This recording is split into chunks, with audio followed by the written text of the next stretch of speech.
पाठ 1 भाषा, बोली, लिपि और व्याकरण। Language, dialect, script and grammar. बच्चों, हम सभी सामाजिक प्राणी हैं।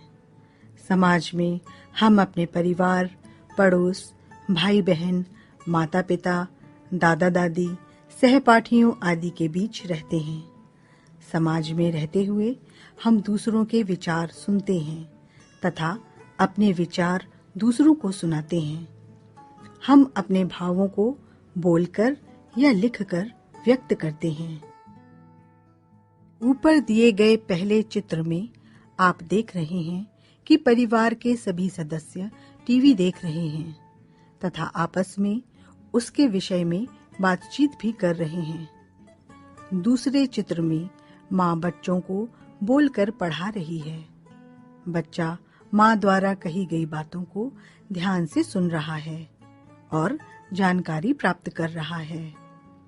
तीसरे चित्र में अध्यापिका बोर्ड पर छात्रों को लिख व बोलकर समझा रही है। चौथे चित्र में ग्राहक दुकानदार से वस्तु मांग रहा है। दुकानदार सुनकर ग्राहक को उसके द्वारा मांगी गई वस्तु प्रदान कर रहा है। पिछले पृष्ठ पर दिए गए चित्रों के माध्यम से हमने जाना कि हम बोलकर, सुनकर, लिखकर एवं पढ़कर दूसरों की बात आसानी से समझ सकते हैं और अपनी बात दूसरों को समझा सकते हैं। अतः भाषा वह साधन है जिसके द्वारा मनुष्य बोलकर, सुनकर, लिखकर या पढ़कर अपने विचारों का आदान प्रदान करता है। भाषा शब्द संस्कृत की धातु भाष से बना हुआ है, जिसका अर्थ है स्पष्ट वाणी। भाषा के दो रूप होते हैं। मौखिक भाषा स्पोकन लैंग्वेज, लिखित भाषा रिटन लैंग्वेज। मौखिक भाषा, जब हम भाषा का प्रयोग बोलकर करते हैं उसे मौखिक भाषा कहते हैं, जैसे भाषण, बातचीत, दूरभाष, रेडियो, दूरदर्शन, नाटक आदि के द्वारा हम अपनी बात प्रस्तुत करते हैं। यह मौखिक भाषा कहलाती है।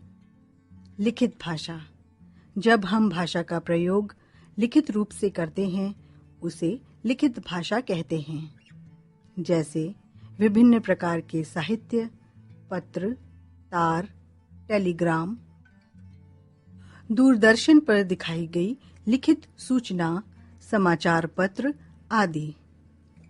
ब्रेल लिपि में लिखित भाषा को नेत्रहीन व्यक्ति स्पर्श करके पढ़ते हैं। भाषा का लिखित रूप अत्यधिक महत्वपूर्ण है, क्योंकि इससे हम अपने भावों या विचारों को हजारों लाखों लोगों तक पीढ़ी दर पीढ़ी पहुंचा सकते हैं। भाषा के लिखित रूप के द्वारा हम अपने भावों को लंबे समय तक सुरक्षित भी रख सकते हैं तथा अपने पूर्वजों के विचारों, भावों से भी हम भाषा के लिखित रूप से ही परिचित होते हैं। वेद, पुराण, संसार के सभी महान ग्रंथ, ज्ञान विज्ञान के ग्रंथ इसके प्रमाण हैं। जैसे पंडित जवाहरलाल नेहरू जी ने अपनी बेटी इंदिरा गांधी के लिए पत्र लिखे। गांधी जी ने जो पत्र लिखे वे आज तक सुरक्षित हैं। इन पत्रों के द्वारा उनके विचारों के आदान प्रदान की कला के बारे में ज्ञात होता है। भाषा, उपभाषा और बोली, लैंग्वेज, सब लैंग्वेज एंड डायलेक्ट। भाषा पर विचार करते समय प्रायः हम देखते हैं कि लोग भाषा के स्थान पर बोली शब्द का प्रयोग करते हैं। यद्यपि दोनों ही विचार विनिमय के समर्थ साधन हैं, किंतु दोनों को एक मान लेना उचित नहीं है, क्योंकि इनमें बहुत अंतर होता है। वास्तव में बोली भाषा का अल्प विकसित रूप है। इसका प्रयोग सीमित क्षेत्र में होता है। बोली का कोई लिखित रूप नहीं होता, परंतु लोक कथाएं, लोकगीत बोली की ही धरोहर हैं। उपभाषा, यह भाषा और बोली के बीच की कड़ी है। उपभाषा बोली से कुछ विस्तृत क्षेत्र में बोली जाती है। जब बोली का विकास हो जाता है और उस क्षेत्रीय भाषा जैसे मराठी, मैथिली में कुछ साहित्यिक रचनाएं होने लगती हैं, तब वह उपभाषा बन जाती है।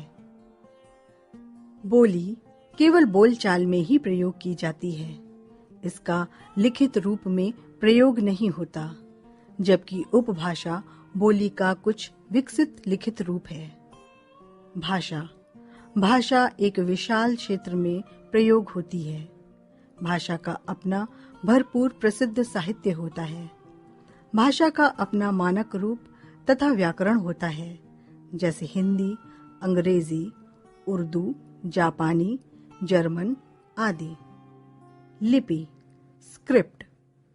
लिपि शब्द का अर्थ लीपना, लिखना या चित्रित करना है।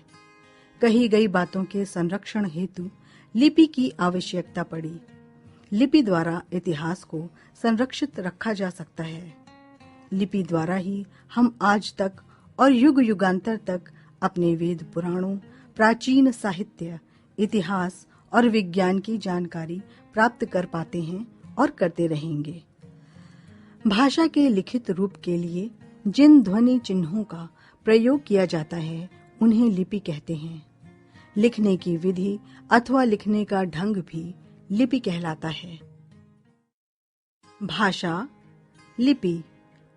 संस्कृत, हिंदी, मराठी, देवनागरी, अंग्रेजी, रोमन, उड़िया, ओडिया, कश्मीरी, कश्मीरी, मलयालम, मलयालम, बंगला, बंगाली, तेलुगु, तेलुगु, पंजाबी, गुरमुखी, उर्दू, फारसी। व्याकरण, ग्रामर। भाषा का प्रयोग करते समय हमें उसके शुद्ध रूप का ध्यान रखना चाहिए, तभी विचारों का आदान प्रदान सरलता पूर्वक संभव है। भाषा का शुद्ध ज्ञान व्याकरण से ही होता है। अतः व्याकरण वह शास्त्र है जिसके द्वारा भाषा के शुद्ध स्वरूप एवं शुद्ध प्रयोग का ज्ञान प्राप्त होता है। व्याकरण के विभाग: वर्ण विभाग या वर्ण विचार, शब्द विभाग या शब्द विचार, पद विभाग या पद विचार, वाक्य विभाग या वाक्य विचार। मानक भाषा, स्टैंडर्ड लैंग्वेज।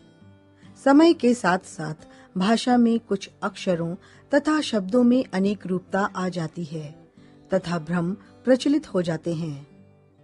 ऐसे में समाचार पत्रों, पत्रिकाओं, पुस्तकों, दूरदर्शन एवं रेडियो आदि में प्रयुक्त तथा विद्वानों द्वारा स्वीकृत भाषा का रूप मानक भाषा कहलाता है। हिंदी में भी कुछ वर्णों तथा शब्दों के दो दो रूप प्रचलित हो गए हैं, जैसे वर्ण अ, ख, ख, झ, झ, ण, ण, ध, ध, भ, भ, ल, ल, शुद्ध, शुद्ध, झंडा, झंडा, रुपये, रुपये। शब्द: गए, गए, नई, नई, गई, गई, चाहिए, चाहिए, जाएंगे, जाएंगे, अंत, अंत, संबंध, संबंध, सुंदर, सुंदर, डंडा, डंडा, पंडित, पंडित। इनमें मुद्रण, टंकण सुविधा तथा प्रचलन की दृष्टि से सही द्वारा दर्शित रूप स्वीकार किए गए हैं।